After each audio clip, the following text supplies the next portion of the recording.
کہا ایک بڑا پیالہ لاؤ، چنانچہ بڑا پیالہ لایا گیا۔ آپ نے ان میں سے ایک خاتون کو حکم دیا تم اس پیالے میں قے کرو۔ جب اس نے قے کرنی شروع کی تو قے کے ذریعے اندر سے پیپ اور خون اور گوشت کے ٹکڑے خارج ہوئے۔ پھر دوسری خاتون سے فرمایا تم بھی قے کرو۔ جب اس نے قے کی اس میں بھی خون اور پیپ اور گوشت کے ٹکڑے خارج ہوئے، یہاں تک کہ وہ پیالہ بھر گیا۔ پھر حضور اقدس صلی اللہ علیہ وسلم نے فرمایا یہ تمہاری ان بہنوں نے اور بھائیوں کا، اپنے بہنوں اور بھائیوں کا خون اور پیپ اور گوشت ہے جو تم نے روزے کی حالت میں کھایا تھا۔ تم دونوں نے روزے کی حالت میں کھانا کھانے سے اجتناب کر لیا، پانی پینے سے اجتناب کر لیا، جائز حلال کھانے سے اجتناب کر لیا، لیکن حرام کھانا تھا، یعنی دوسرے مسلمان کی غیبت کر کے مسلمان بھائی کا خون گوشت جو تم نے کھایا اس کی وجہ سے اپنا روزہ خراب کر لیا، اپنے پیٹوں کو اس کی وجہ سے بھر لیا، اس وجہ سے ہو جاتی ان چیزوں کا ذکر کیا۔ ان کے بعد ایک اور چیز جو بڑی سنگین اور بہت بڑا عام ہے اس کو کہتے ہیں غیبت۔ غیبت اتنی عام ہے کہ غیبت کو ہم گناہ سمجھتے ہی نہیں ہیں۔ غیبت کے بارے میں اللہ رب العزت نے قرآن کریم کے اندر کتنی بڑی وعید فرمائی۔ اگر میں اپنے پاس سے کوئی بات کروں وہ جھوٹی ہو سکتی ہے، آپ بات کریں وہ جھوٹی ہو سکتی ہے، اللہ کا قرآن میرے پاک پیغمبر کا فرمان جھوٹا نہیں ہو سکتا۔ اللہ رب العزت نے قرآن کریم کے اندر کون سے الفاظ استعمال کیے ہیں، ایسے سنگین الفاظ اللہ نے کسی اور گناہ کے بارے میں نہیں استعمال کیے۔ نماز نہ پڑھنا بھی گناہ ہے، روزہ نہ رکھنا بھی گناہ ہے، زکوٰۃ نہ دینا بھی گناہ ہے، شراب پینا بھی گناہ ہے، زنا کرنا بھی گناہ ہے، چوری ڈکیٹی کرنا بھی گناہ ہے، لیکن اللہ نے ان گناہوں کے بارے میں ایسے جملے نہیں بولے جو غیبت کے بارے میں جملے بولے۔ اللہ رب العزت قرآن کریم کے اندر فرماتے ہیں بسم اللہ الرحمن الرحیم وَلَا يَغْتَبْ بَعْضُكُمْ بَعْضًا أَيُحِبُّ أَحَدُكُمْ أَن يَأْكُلَ لَحْمَ أَخِيهِ مَيْتًا فَكَرِهْتُمُوهُ، یعنی ایک دوسرے کی غیبت مت کرو کیونکہ یہ ایسا برا عمل ہے جیسے اپنے مردار بھائی کا گوشت کھانا۔ کیا تم میں سے کوئی اس کو پسند کرتا ہے کہ اپنے مردار بھائی کا گوشت کھائے؟ تم اس کو برا سمجھتے ہو، لہذا جب تم اس عمل کو برا سمجھتے ہو تو غیبت کو بھی برا سمجھو۔ اس میں ذرا غور کیجئے غیبت کی کتنی بڑی مذمت بیان فرمائی ہے۔ ایک تو انسان کا گوشت کھانا، آدم خور بن جانا ہی کتنی بڑی بات ہے، پھر انسان بھی کون سا اپنا سکا بھائی بھی زندہ نہیں بلکہ مردہ، اپنے مردہ بھائی کا گوشت کھانا جتنا سنگین ہے اتنا ہی دوسرے کی غیبت کرنا سنگین اور خطرناک ہے۔ غیبت کے کیا معنی ہیں؟ غیبت کہتے کسے ہیں؟ غیبت کے معنی ہے دوسرے کی پیٹھ پیچھے برائی بیان کرنا، چاہے وہ برائی صحیح ہو یا اس کے اندر پائی جا رہی ہو یا غلط نہ ہو، پھر بھی اگر بیان کرو تو وہ غیبت میں شمار ہوگا۔ حدیث پاک میں آتا ہے ایک صحابی نے حضور صلی اللہ علیہ وآلہ وسلم سے سوال کیا یا رسول اللہ غیبت کیا ہوتی ہے؟ تو آپ صلی اللہ علیہ وآلہ وسلم نے جواب دیا یعنی اپنے بھائی کا اس کی پیٹھ پیچھے ایسے انداز میں ذکر کرنا جس کو وہ نہ پسند کرتا ہو، یعنی اگر اس کو پتا چل جائے کہ میرا ذکر اس طرح مجلس میں کیا گیا تھا تو اس کو تکلیف ہو اور اس کو وہ برا سمجھے تو یہ غیبت ہے۔ تو ان صحابی نے پھر سوال کیا کہ یا رسول اللہ صلی اللہ علیہ وآلہ وسلم ان کان فی اخی ما اقول، اگر میرے بھائی کے اندر وہ خرابی واقعتاً موجود ہو جو میں بیان کر رہا ہوں؟ تو آپ نے جواب میں فرمایا اگر وہ خرابی واقعتاً موجود ہے تبھی تو یہ غیبت ہے، اگر وہ خرابی اس کے اندر موجود نہیں ہے، تم اس کی طرف جھوٹی نسبت کر رہے ہو، پھر یہ غیبت نہیں، پھر یہ بہتان بن جائے گا جو غیبت سے بھی بڑا گناہ ہے۔ اب ذرا ہماری محفلوں میں مجلسوں کی طرف نظر ڈال کر دیکھیے کس قدر اس کا رواج ہو چکا ہے، دن رات اس گناہ کے اندر مبتلا ہے۔ اللہ تعالی ہماری حفاظت فرمائے۔ بعض لوگ اس کو درست بنانے کے لیے یہ کہتے ہیں میں غیبت نہیں کر رہا، میں تو اس کے منہ پر بھی یہ بات کر سکتا ہوں تو میرے لیے یہ غیبت کرنا جائز ہے۔ یاد رکھو یہ بات اس کے منہ پر تم چاہے کر سکتے ہو یا نہیں کہہ سکتے، وہ ہر حال میں غیبت ہے، ہر حالت میں غیبت ہے۔ بس اگر تم کسی کا برائی سے ذکر کر رہے ہو تو یہ غیبت کے اندر داخل ہے، یہ گناہ کبیرہ ہے، اور یہ ایسے ہی گناہ کبیرہ ہے جیسے شراب پینا، ڈاکہ ڈالنا، بدکاری کرنا گناہ کبیرہ ہے، اسی طرح یہ غیبت کرنا بھی گناہ کبیرہ ہے۔ ان کے اندر کوئی فرق نہیں، جس طرح شراب پینا حرام قطعی ہے، ڈاکہ ڈالنا حرام قطعی ہے، دوسرے گناہ کرنا حرام قطعی ہے، اسی طرح غیبت کرنا بھی حرام قطعی ہے۔ جس چیز کو اللہ رب العزت نے حرام کر دیا اگر کوئی آدمی اس کو حلال کہتا ہے، اللہ کی قسم اٹھا کر کہہ رہا ہوں وہ ایمان سے ہاتھ دھو بیٹھتا ہے، وہ مسلمان نہیں رہتا، مومن نہیں رہتا۔ جس چیز کو اللہ نے حلال کر دیا اگر کوئی آدمی اس کو حرام کر دیتا ہے وہ آدمی مسلمان نہیں رہتا۔ اللہ رب العزت نے بار بار اس چیز کے بارے میں مطلع کر دیا، حضور صلی اللہ علیہ وآلہ وسلم نے مطلع کر دیا، فرمایا لوگو غیبت سے بچو، غیبت سے بچو، یاد رکھو نماز نہ پڑھنا حقوق اللہ ہے، روزے نہ رکھنا حقوق اللہ ہے، یہ چیزیں حقوق اللہ ہے، لیکن غیبت کا تعلق حقوق العباد سے ہے۔ حقوق العباد کا معاملہ یہ ہے جب تک بندہ اس کو معاف نہ کر دے گا اس وقت تک وہ گناہ معاف نہیں ہوگا۔ دوسرے گناہ صرف توبہ سے معاف ہو سکتے ہیں لیکن یہ گناہ توبہ سے بھی معاف نہیں ہوگا، اس سے اس گناہ کی سنگینی کا اندازہ کیا جا سکتا ہے۔ اللہ کے لیے، خدا کے لیے اس کا اہتمام کرے، نہ غیبت کرے نہ غیبت سنے۔ جس مجلس میں غیبت ہو رہی ہو اس مجلس میں سے اٹھ جانے کی کوشش کریں یا گفتگو کا رخ بدلنے کی کوشش کریں یا کوئی اور موضوع چھوڑ دیں، اور موضوع چھیڑ دیں۔ اگر کوئی اور موضوع پہ بات نہیں کر سکتے یا غیبت کو روک نہیں سکتے پھر اس مجلس سے اٹھ کر جانا ضروری ہے، اس لیے کہ غیبت کرنا بھی حرام ہے، غیبت سننا بھی حرام ہے، غیبت والی مجلسوں میں بیٹھنا بھی حرام ہے۔ حضرت انس بن مالک رضی اللہ تعالیٰ عنہ حضور اقدس صلی اللہ علیہ وآلہ وسلم کے خاص خادم تھے، 10 سال تک حضور صلی اللہ علیہ وآلہ وسلم کی خدمت کی۔ وہ روایت کرتے ہیں ایک حدیث میں حضور اقدس صلی اللہ علیہ وآلہ وسلم نے ارشاد فرمایا،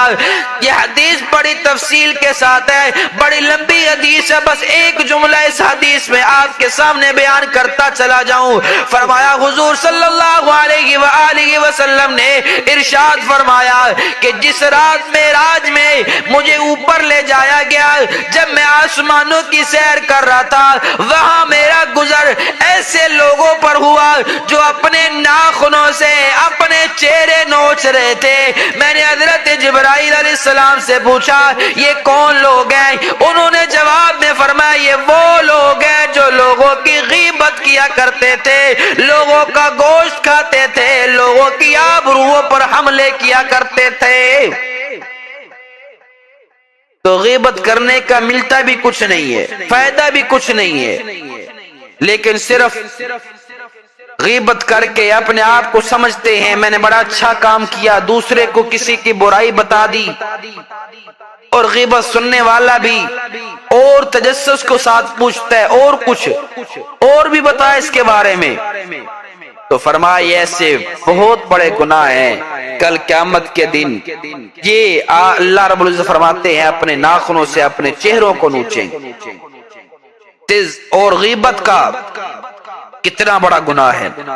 فرمایا الغیبت اشد من الزنا، چونکہ اس گناہ کو حضور صلی اللہ علیہ وآلہ وسلم نے مختلف طریقوں سے صحابہ کرام کے سامنے پیش فرمایا، ان سب کو پیش نظر رکھنا چاہیے تاکہ ہمارے دلوں میں اس کی مذمت، اس کا گناہ سمجھ آ جائے۔ اللہ تعالیٰ اپنے فضل سے اس کی گناہ کو ہمارے دلوں میں ہمیں اس کی نفرت بٹھا دے، اس گناہ سے بچنے کی توفیق عطا فرما دے۔ اس حدیث کے اندر آپ نے دیکھا کہ آخرت میں یہ انجام ہوگا، اپنے چہرے نوچ رہے ہوں گے۔ ایک روایت کے اندر فرمایا حضور صلی اللہ علیہ وآلہ وسلم نے غیبت کا گناہ زنا کے گناہ سے بھی بدتر ہے، زنا سے بھی بڑا گناہ ہے۔ زنا کو ہر کوئی گناہ سمجھتا ہے، ہر کوئی برا سمجھتا ہے، غلط سمجھتا ہے، لیکن آئے افسوس غیبت مجلسوں میں بیٹھ کر رہے ہیں، جہاں پر دو انسان بیٹھے ہیں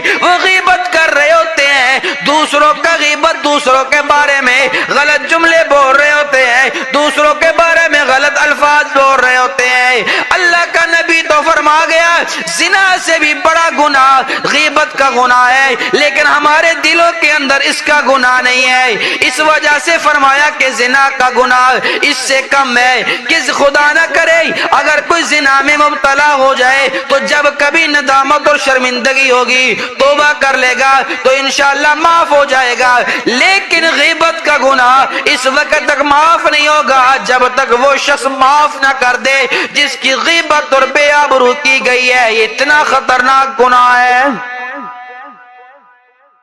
ایک حدیث میں حضور صلی اللہ علیہ وآلہ وسلم نے فرمایا جو لوگ غیبت کرنے والے ہوں گے انہوں نے بظاہر دنیا میں بڑے اچھے اعمال کیے ہوں گے، نمازیں پڑھی، روزے رکھے، عبادتیں کی، لیکن جس وقت لوگ پل صراط پر سے گزریں گے، آپ حضرات جانتے ہیں پل صراط ایک پل ہے جو جہنم کے اوپر سے گزرتا ہے، ہر انسان کو اس کے اوپر سے گزرنا ہے۔ اب جو شخص جنتی ہے وہ اس پل کو پار کر کے جنت میں پہنچ جائے گا، اور اللہ بچائے جس کو جہنم میں جانا ہے اس کو اسی پل کے اوپر سے نیچے کھینچ لیا جائے گا اور جہنم میں ڈال دیا جائے گا۔ لیکن غیبت کرنے والے کو پل کے اوپر جانے سے روک دیا جائے گا، ان سے کہا جائے گا تم آگے نہیں بڑھ سکتے جب تک اس غیبت کا کفارہ ادا نہ کر دو، یعنی جس کی غیبت کی ہے اس سے معافی نہ مانگ لو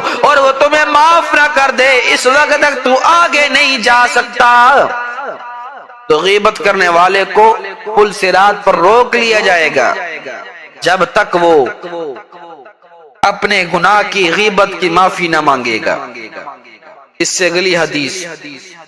ذرا غور سے سنیے گا، غیبت کرنے والے کا کتنا گناہ ہے۔ ایک حدیث میں نبی کریم صلی اللہ علیہ وآلہ وسلم نے یہاں تک فرما دیا کہ سود اتنا زبردست گناہ ہے کہ اس کے اندر بے شمار خرابیاں ہیں اور بہت سے گناہوں کا مجموعہ ہے۔ اس سود کا ادنا گناہ ایسا ہے الیاذ باللہ نعوذ باللہ جیسے کوئی شخص اپنی سکی ماں کے ساتھ بدکاری کرے۔ دیکھیں سود پر اتنی سخت وعید آئی کہ ایسی وعید اور کسی گناہ پر نہیں آئی۔ پھر حضور اقدس صلی اللہ علیہ وآلہ وسلم نے فرمایا سب سے بدترین سود یہ ہے کوئی شخص اپنے مسلمان بھائی کی آبرو پر حملہ کرے، یعنی کسی کی غیبت کرے، یہ سب سے بدترین سود ہے۔ اور سود کا گناہ ایسے ہے جیسے کوئی شخص اپنی ماں کے ساتھ بدکاری کرتا ہے۔ اتنا سخت گناہ ہے غیبت کا۔ اللہ کے قرآن میں بھی، نبی علیہ الصلوۃ والسلام کی احادیث میں بھی اتنا زیادہ وعیدیں آئی ہیں غیبت کی، لیکن پتہ نہیں کیا بات ہے کہ ہمارے اندر اس غیبت کے گناہ کی نفرت نہیں بیٹھتی۔ ہم جہاں بیٹھتے ہیں کسی دوسرے کی غیبت شروع کر دیتے ہیں، جہاں بیٹھتے ہیں کسی تیسرے کے بارے میں غلط بولنے لگ جاتے ہیں۔ اللہ رب العزت سے دعا کہ اللہ تعالی ہمیں اس غیبت کے گناہ سے بچائے۔ ایک روایت کے اندر آتا ہے کہ حضور اقدس صلی اللہ علیہ وآلہ وسلم کے زمانے میں دو خواتین تھی، دو عورتیں تھیں، انہوں نے روزہ رکھا اور روزے کی حالت میں دونوں خواتین آپس میں بات چیت کرنے میں مشغول ہو گئی، جس کے نتیجے میں بات غیبت تک پہنچ گئی۔ کسی کا ذکر شروع ہو گیا تو اس کی بھی غیبت شروع ہو گئی۔ تھوڑی دیر بعد حضور اقدس صلی اللہ علیہ وآلہ وسلم کی خدمت میں ایک صاحب آئے اور آ کر بتایا یا رسول اللہ، ان دو خواتین نے روزہ رکھا تھا مگر اب ان کی حالت بہت خراب ہو رہی ہے، پیاس کی وجہ سے ان کی جان لبوں پر آ رہی ہے اور وہ خواتین مرنے کے قریب ہے۔ حضور صلی اللہ علیہ وآلہ وسلم کو بظاہر بذریعہ وحی یہ معلوم ہو گیا تھا کہ ان خواتین نے غیبت کی ہے، چنانچہ آپ صلی اللہ علیہ وسلم نے حکم فرمایا ان خواتین کو میرے پاس لے آؤ۔ جب ان خواتین کو حضور اقدس صلی اللہ علیہ وآلہ وسلم کی خدمت میں لایا گیا، آپ نے دیکھا واقعتاً وہ جو ہے پیاس کی شدت کی وجہ سے مرنے پہ آئی ہوئی ہیں، پھر بہت خراب ہو رہی ہے، پیاس کی وجہ سے ان کی جان لبوں پر آ رہی ہے اور وہ خواتین مرنے کے قریب ہے۔ حضور صلی اللہ علیہ وآلہ وسلم کو بظاہر بذریعہ وحی یہ معلوم ہو گیا تھا کہ ان خواتین نے غیبت کی ہے، چنانچہ آپ صلی اللہ علیہ وسلم نے حکم فرمایا ان خواتین کو میرے پاس لے آؤ۔ جب ان خواتین کو حضور اقدس صلی اللہ علیہ وآلہ وسلم کی خدمت میں لایا گیا، آپ نے دیکھا واقعتاً وہ جو ہے پیاس کی شدت کی وجہ سے مرنے پہ آئی ہوئی ہیں، پھر آپ نے فرمایا، آپ صلی اللہ علیہ وسلم نے حکم دیا ایک بڑا پیالہ لاؤ، چنانچہ بڑا پیالہ لایا گیا۔ آپ نے ان میں سے ایک خاتون کو حکم دیا تم اس پیالے میں قے کرو۔ جب اس نے قے کرنی شروع کی تو قے کے ذریعے اندر سے پیپ اور خون اور گوشت کے ٹکڑے خارج ہوئے۔ پھر دوسری خاتون سے فرمایا تم بھی قے کرو۔ جب اس نے قے کی اس میں بھی خون اور پیپ اور گوشت کے ٹکڑے خارج ہوئے، یہاں تک کہ وہ پیالہ بھر گیا۔ پھر حضور اقدس صلی اللہ علیہ وسلم نے فرمایا یہ تمہاری ان بہنوں نے اور بھائیوں کا، اپنے بہنوں اور بھائیوں کا خون اور پیپ اور گوشت ہے جو تم نے روزے کی حالت میں کھایا تھا۔ تم دونوں نے روزے کی حالت میں کھانا کھانے سے اجتناب کر لیا، پانی پینے سے اجتناب کر لیا، جائز حلال کھانے سے اجتناب کر لیا، لیکن حرام کھانا تھا، یعنی دوسرے مسلمان کی غیبت کر کے مسلمان بھائی کا خون گوشت جو تم نے کھایا اس کی وجہ سے اپنا روزہ خراب کر لیا، اپنے پیٹوں کو اس کی وجہ سے بھر لیا، اس وجہ سے تم دونوں کی یہ حالت ہوئی۔ یعنی ان دونوں نے غیبت کی، کھایا نہیں گوشت، لیکن آپ صلی اللہ علیہ وسلم نے جب قے کروائی تو گوشت کے ٹکڑے نکلے۔ یہ اللہ رب العزت نے مسلمانوں کو غیبت کی ایک صورت مثالی دکھا دی کہ جو آدمی غیبت کرتا ہے گویا اس نے اپنے مردار بھائی کا گوشت کھایا ہے۔ اتنا بڑا گناہ ہے۔ ہم لوگوں کا ذوق خراب ہو گیا ہے، ہماری حس مٹ چکی ہے، جس کی وجہ سے اس گناہ کی مذمت، اس گناہ کی نفرت ہمارے دل کے اندر نہیں بیٹھتی اور اس گناہ کا ہمیں پتہ نہیں چلتا کہ ہم نے یہ گناہ کر لیا ہے۔ لیکن جو لوگ اللہ والے ہوتے تھے اور ان کی نیک لوگ ہوتے تھے ان کو پتہ چل جاتا تھا کہ یہ غیبت کا گناہ ہے کتنا بڑا ہے۔ چنانچہ ایک تابعی جن کا نام حضرت ربیع رحمت اللہ علیہ ہے، وہ اپنا واقعہ بیان کرتے ہیں کہ ایک مرتبہ میں ایک مجلس میں پہنچا، میں نے دیکھا کہ لوگ بیٹھے ہوئے باتیں کر رہے ہیں، میں بھی اس مجلس میں بیٹھ گیا۔ اب باتیں کرنے کے دوران کسی آدمی کی غیبت شروع ہو گئی، مجھے یہ بات بڑی بری لگی کہ ہم یہاں مجلس میں بیٹھ کر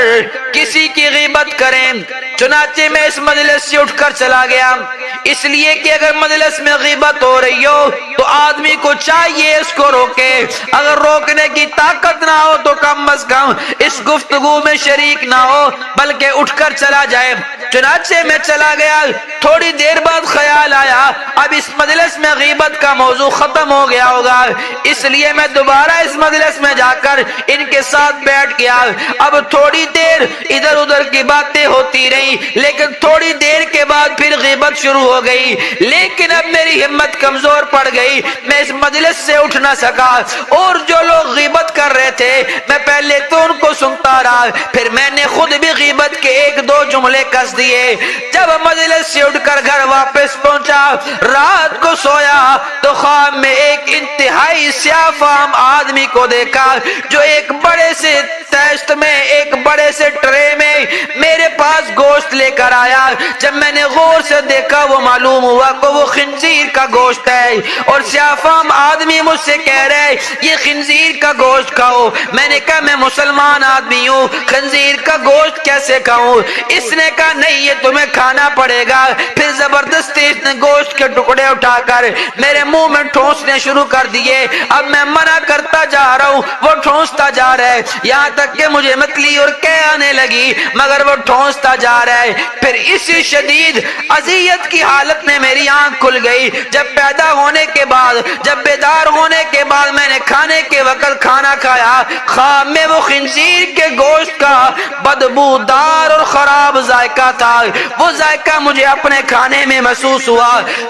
30 دن تک میرا یہ مسئلہ رہا، یہی حال رہا، جس وقت بھی میں کھانا کھاتا ہر کھانے میں اس خنزیر کے گوشت کا بدترین ذائقہ میرے کھانے میں شامل ہو جاتا۔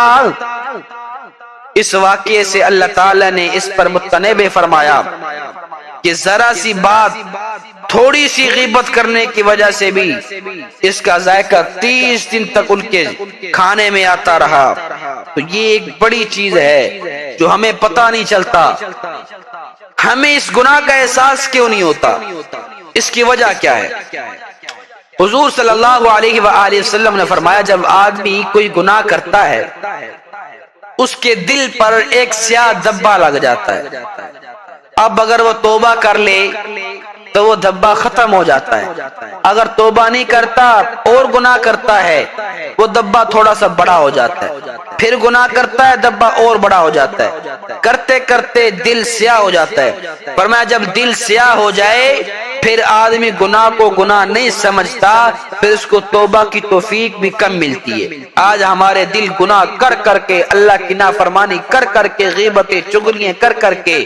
ہمارے دل سیاہ ہو چکے ہیں، جس کی وجہ سے ہمیں گناہ کا احساس جو ہے وہ پیدا نہیں ہوتا۔ جبکہ حرام کھانے کی ظلمت تو ایسی ہے کہ آدمی کے پیٹ کے اندر ایک کھانا، ایک لقمہ حرام کا چلا جائے 40 دن تک اس کی عبادت قبول نہیں ہوتی، کوئی نماز، روزہ، زکوٰۃ، حج، کوئی عمل قبول نہیں ہوتا۔ جو آدمی ایک لقمہ حرام کا کھا لے تو ہمارے پیٹوں کے اندر تو حلال حرام جو آتا ہے، ہم نے اپنے کبھی نہیں پوچھا۔ یہ مسئلہ صرف مردوں کا نہیں ہے، عورتوں کا بھی مسئلہ یہی ہے کہ عورتیں اپنے خامدوں سے، اپنے گھر والوں سے ایسی ایسی چیزوں کی فرمائشیں کرتی ہیں، ان کی تنخواہ اتنی نہیں ہوتی، وسائل اتنے نہیں ہوتے، پھر وہ سوچتا ہے اب میں کہیں سے دھوکہ کر کے، کوئی ٹھگی لگا کے، کوئی حرام کما کر لے آؤں، اپنے گھر والوں کو یہ ان کی خواہش پوری کروں۔ کبھی بھی آپ غور کریں، اگر گھر کے اندر فریج چھوٹا ہے، عورت خواہش کرتی ہے نہیں فریج بڑا 1.5-2 لاکھ والا ہونا چاہیے۔ اب آدمی کی تنخواہ 40-50 ہزار ہے، وہ 1-1.5 لاکھ کا فریج کیسے لائے گا؟ ظاہر سی بات ہے وہ کہیں سے ٹھگی لگائے گا، کہیں سے رشوت لے گا، کہیں سے سود کرے گا، کہیں سے کسی کو دھوکہ دے گا، تو اس کے بعد وہ لے کر آئے گا۔ حالانکہ عورت کو تو چاہیے تھا کہ مرد جو چیز لے کر آتا ہے پوچھے تیری تنخواہ تو اتنی ہے، یہ سامان اس سے زیادہ پیسوں کا آیا ہے، یہ کیسے آیا ہے، تو نے پیسے کہاں سے لیے؟ عورت کا کام یہ تھا وہ خامد سے پوچھتی کہ تو کہیں حرام تو نہیں کما رہا، کہیں حرام تو نہیں لا رہا میرے بچوں کا اور میرے گھر کے اندر۔ اگر گھر کے اندر یاد رکھے فصل کو اگر کھاد 2 نمبر لگے، اگر فصل کو کھاد 2 نمبر لگے تو فصل خراب ہو جاتی ہے۔ اگر نسل کے اندر، اگر کھانے کے اندر لقمہ حرام کا چلا گیا، کھانا 2 نمبر آ گیا، مال 2 نمبر آ گیا تو نسل خراب ہو جائے۔ ہم چاہتے ہیں ہمارے بچے فرما بردار بنے، ہمارے اطاعت گزار بنے، نیک بنے، وہ کیسے نیک بنیں گے، وہ کیسے فرما بردار بنیں گے، وہ کیسے والدین کی آنکھوں کی ٹھنڈک بنیں گے جب ان کے پیٹوں کے اندر لقمے حرام کے گئے ہیں، جب ان کے پیٹوں کے اندر خوراک حرام کی گئی ہے، پھر حرام کی ظلمت کی وجہ سے، حرام کھانے کی وجہ سے اولاد ماں باپ کی نافرمان بن جاتی ہے، حرام کھانے کی وجہ سے اولاد اللہ کی نافرمان بنتی ہے،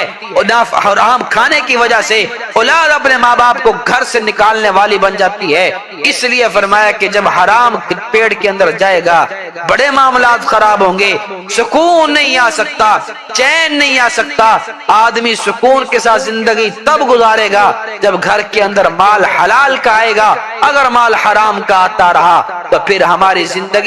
زندگیوں کے اندر، ہمارے گھروں کے اندر سکون نہیں آئے گا۔ تو یہ چیزیں تھی جو غیبت کا گناہ۔ آگے کچھ چیزیں ایسی ہیں، کچھ موقعوں پر غیبت حلال ہے، غیبت کی اجازت ہے۔ وہ موقع کون سے؟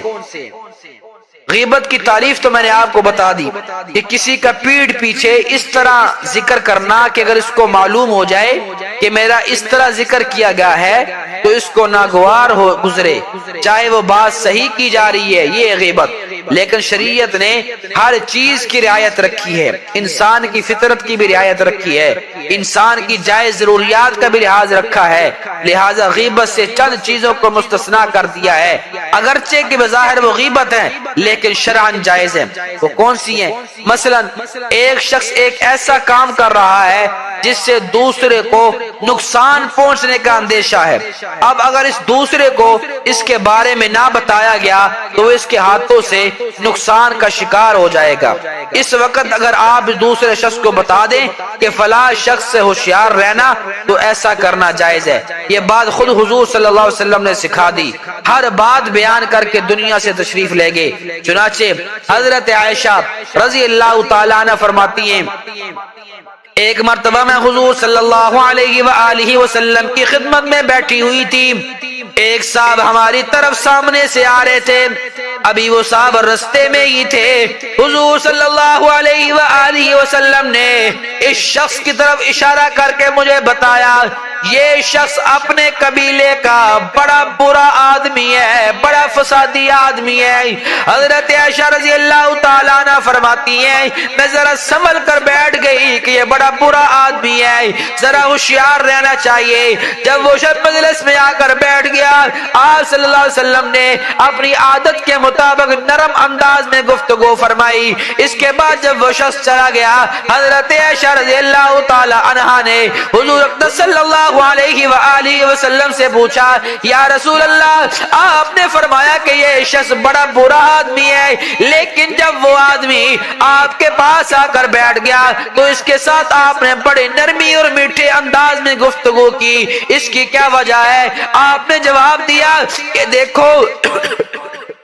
وہ بدترین شخص ہے جس کے شر کے خوف سے لوگ اس کو چھوڑ دیں، یعنی اس آدمی کی طبیعت کے لحاظ سے فساد ہے، اگر اس کے ساتھ نرمی کا معاملہ نہ کیا جائے تو یہ فتنہ فساد کھڑا کر سکتا ہے، اس لیے میں نے اپنی عادت کے مطابق اس کے ساتھ نرمی کا مطالبہ کیا، نرمی کا معاملہ کیا۔ علماء کرام نے اس حدیث کی شرح میں لکھا ہے، اس حدیث میں حضور صلی اللہ علیہ وسلم نے پہلے سے جو حضرت عائشہ رضی اللہ تعالی عنہ کو بتا دیا کہ یہ برا آدمی ہے، بظاہر تو یہ غیبت ہے اس لیے کہ اس کی پیٹھ پیچھے اس کی برائی کی جا رہی ہے، لیکن یہ غیبت اس لیے جائز ہے کہ اس کے ذریعے حضور اقدس صلی اللہ علیہ وسلم کا مقصد یہ تھا کہ حضرت عائشہ رضی اللہ تعالیٰ عنہ کو بتا دیا جائے کہ آئندہ وہ اس کے کسی فساد کا شکار نہ ہو جائے، لہذا کسی شخص کو دوسرے کے ظلم سے بچانے کے لیے اس کی پیٹھ پیچھے اس کی برائی بیان کر دی جائے، یہ غیبت میں داخل نہیں بلکہ ایسا کرنا جائز ہے، بلکہ بعض صورتیں میں اس کی برائی بیان کرنا واجب ہے۔ مثلا ایک آدمی کو آپ نے دیکھا کہ وہ دوسرے پر حملے کرنے، اس کی جان لینے کی تیاری کر رہے، تو ایسی صورت میں دوسرے شخص کو بتانا واجب ہے کہ تمہاری جان خطرے میں ہے تاکہ وہ اپنا تحفظ کر سکے، لہٰذا ایسے موقع پر غیبت جائز ہو جاتی ہے۔ ایک حدیث میں ہے کہ جس کا صحیح مطلب لوگ نہیں سمجھتے، وہ یہ ہے کہ ایک حدیث میں حضور اکرم صلی اللہ علیہ وسلم نے فرمایا لا غیبت لفاسق ولا مجاہر، کہ وہ فاسق کی غیبت غیبت نہیں ہے۔ اس کا مطلب بعض لوگ یہ سمجھتے ہیں کہ جو شخص اگر کسی گناہ کبیرہ کے اندر مبتلا ہے تو اس کے اندر جو چاہے غیبت کرتے رہو وہ جائز ہے، جو بدعات میں مبتلا ہے اس کی غیبت جائز ہے۔ حالانکہ اس کا یہ مطلب نہیں، بلکہ اس کا مطلب یہ ہے کہ جو شخص اعلانیہ فسق و فجور کے اندر مبتلا ہے، اللہ کی نافرمانی کھلے عام کرتا ہے، مثال کے طور پہ کوئی شخص کھلم کھلا شراب پیتا ہے، اب اگر کوئی شخص اس کی پیڑھ کے پیچھے یہ کہے کہ وہ شراب پیتا ہے تو یہ غیبت نہیں، اس لیے کہ وہ خود ہی اعلان کر رہا ہے کہ میں شراب پیتا ہوں۔ اب اگر اس کے پیچھے اس کے شراب پینے کا تذکرہ کیا جائے تو اس کو ناگواری نہیں ہوگی، اس لیے کہ وہ خود اعلانیہ لوگوں کے سامنے پیتا ہے، لہذا یہ غیبت میں داخل نہیں۔ لیکن جو کام وہ دوسروں پر ظاہر کرنا نہیں چاہتا، اگر اس کا تذکرہ آپ لوگوں کے سامنے کریں گے تو وہ غیبت میں داخل ہوگا۔ مثلا وہ شخص کھلم کھلا شراب تو پیتا ہے،